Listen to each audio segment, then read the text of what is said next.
حضرت مولانا شبیر احمد عثمانی صاحب کے بیانات سننے کے لیے ابھی مولانا صاحب کے یوٹیوب چینل مفتی شبیر احمد آفیشل کو سبسکرائب کریں۔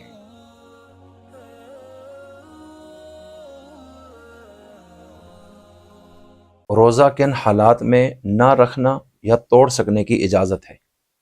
اللہ تعالیٰ نے سورۃ البقرہ کے پارہ نمبر 2 میں رکوع نمبر 7 کے اندر اس چیز کی آسانی اور سہولت کو بیان کی ہے کہ اللہ تعالیٰ تمہیں آسانی دینا چاہتا ہے، مشکل میں نہیں ڈالنا چاہتا۔ تو شریعت اسلامیہ نے اس مسئلے پہ بھی بڑی آسانی پیدا کی ہے کہ کن حالات میں آپ روزہ توڑ سکتے ہیں۔ نمبر 1، شدید بیماری، اس صورت میں آپ روزہ توڑ سکتے ہیں۔ نمبر 2، سفر کی حالت، اگر آپ شرعی سفر جو کم از کم ایک طرف سے جہاں سے آپ جا رہے ہیں جس منزل تک 48 میل، یہ شرعی سفر بنتا ہے، اور اس کو اگر کلومیٹر کے اندر آپ کرنا چاہیں تو آج کل اس کو سمجھنا بھی کوئی مشکل نہیں، علماء سے پوچھ سکتے ہیں مسافت بھی۔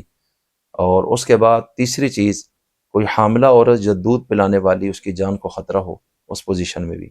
آج کل لوگوں کو شوگر ہے، اس طرح کی بیماریاں ہیں، بھوک برداشت نہیں کر پاتے، ڈاکٹر روکتے ہیں کہ آپ نہ رکھیں اتنا لمبا روزہ، اور اس کا متبادل اگر موجود ہو، یعنی انجیکشن یا ڈرپ وغیرہ، کہ اس سے روزہ نہیں ٹوٹتا، کام چل سکتا ہے، تو پھر تو روزہ نہیں توڑنا۔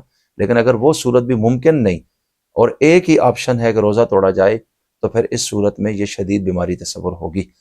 اور اس کے علاوہ کوئی بھی ایسی صورت جس میں جان کو خطرہ پیدا ہو گیا ہے بیماری کی وجہ سے، خاص حالات کی وجہ سے، تو پھر آپ روزہ توڑ سکتے ہیں۔